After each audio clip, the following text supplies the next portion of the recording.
Alors je suis née et j'ai grandi à Paris. J'ai commencé mes études à l'université de la Sorbonne. J'ai été admise à Sciences Po Paris, donc j'ai fait le diplôme en relations internationales. Et puis je suis venue ici aux États-Unis pour mon deuxième master's en relations internationales avec une spécialisation sur l'humanitaire. Je suis restée à l'université de New York pour faire mon doctorat. Et enfin, je suis partie à l'université de Yale pour faire un post-doctorat sur les thèmes du conflit et de la violence. Je suis arrivée à New York grâce au programme d'échange entre Sciences Po Paris et l'université de Columbia. Et j'ai passé un an ici, je pensais vraiment que j'étais juste là pour 9 mois, l'année universitaire, pour apprendre l'anglais et puis pour me former vraiment sur le domaine de l'humanitaire. Et en fait, je suis restée. Mon parcours professionnel a été un peu hybride, dans le sens où pendant très longtemps, j'ai essayé de conjuguer les deux et d'avoir à la fois une carrière dans l'humanitaire et une carrière universitaire. C'est très difficile de savoir comment j'ai été intéressée par les sujets de l'humanitaire, de la construction de la paix. Je crois que ça vient de mon père qui était preneur de son pour Radio France, donc qui couvrait les guerres, qui couvrait les révolutions et qui revenait toujours à la maison en me racontant ce qu'il avait vu, donc au Rwanda, la guerre en Yougoslavie, la guerre en Irak, et tout le temps il me disait « Séverine, il faut absolument qu'on fasse quelque chose, c'est notre responsabilité, à nous tous, citoyens du monde, êtres humains, il faut absolument qu'on aide les gens quand ils sont comme ça dans des situations horrible de guerre, de crise humanitaire. » C'est très difficile de dire à quoi ressemble une journée typique parce qu'il n'y a pas de journée typique. Je pense que quand vous pensez professeur d'université, chercheur, vous imaginez quelqu'un qui est devant un amphithéâtre ou quelqu'un qui est enfermé dans un bureau. Donc oui, parfois j'ai des journées entières en bibliothèque et évidemment j'enseigne des cours d'amphi. Mais aussi il y a toute la partie recherche et conférences qui est complètement atypique. Je suis une ethnographe, c'est-à-dire que j'essaye d'accompagner les gens dans leur travail au jour le jour. Parfois je me retrouve dans des pays comme le Congo, l'Afghanistan, je vais patrouiller avec des casques bleus, des gens du maintien de la paix, je vais faire des enquêtes sur les droits de l'homme avec des militants d'organisation des droits de l'homme, ou alors je vais rencontrer, m'asseoir avec des gens et pendant des heures on va discuter de leur vie, de leur métier. Donc ça peut être des diplomates, ça peut être des chefs de guerre, ça peut être un villageois qui vient d'être attaqué, ça peut être vraiment tout le monde dans tous les pays, toutes les cultures.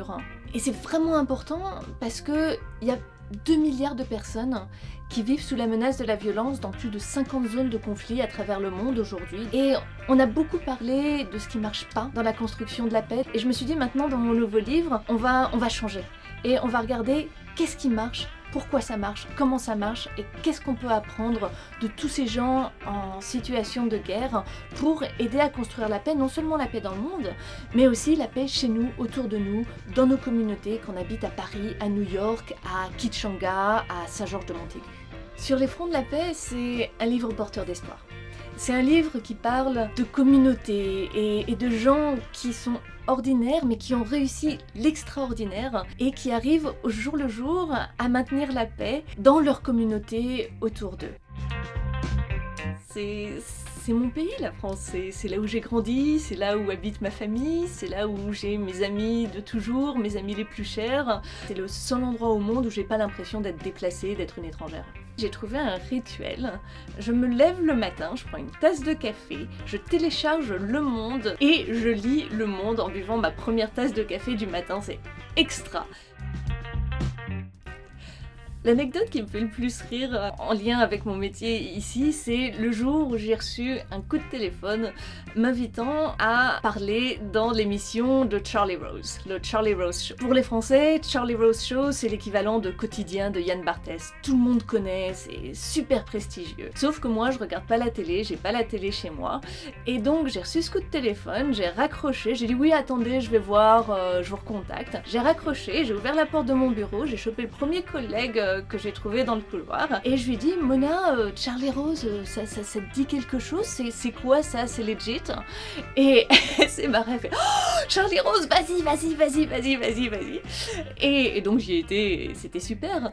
Et ce qui me fait vraiment rire, c'est que ces invitations comme ça pour des shows américains super prestigieux, à chaque fois ça veut pas dire grand chose pour moi. Et par contre, quand je suis invitée pour faire une interview pour Libé, pour Le Monde, pour France 24, c'est là où moi je suis toute contente, j'en parle partout, j'en parle à tout le monde. Et puis tous les Américains ici me regardent et me font « Ah, Libé, le monde, ouais, c'est quoi ?» Je crois que le meilleur conseil que je puisse donner, c'est allez-y. Allez-y, foncez, lancez-vous. Ici, pour moi, c'est vraiment un endroit où tout est possible. Il y a un sentiment de liberté dans cette ville, de possibilité, du fait qu'on peut tout dire, on peut tout faire, on peut tout penser. Et donc, allez-y, allez-y, venez tenter l'expérience. Et puis, comme on dit ici, the sky is the limit.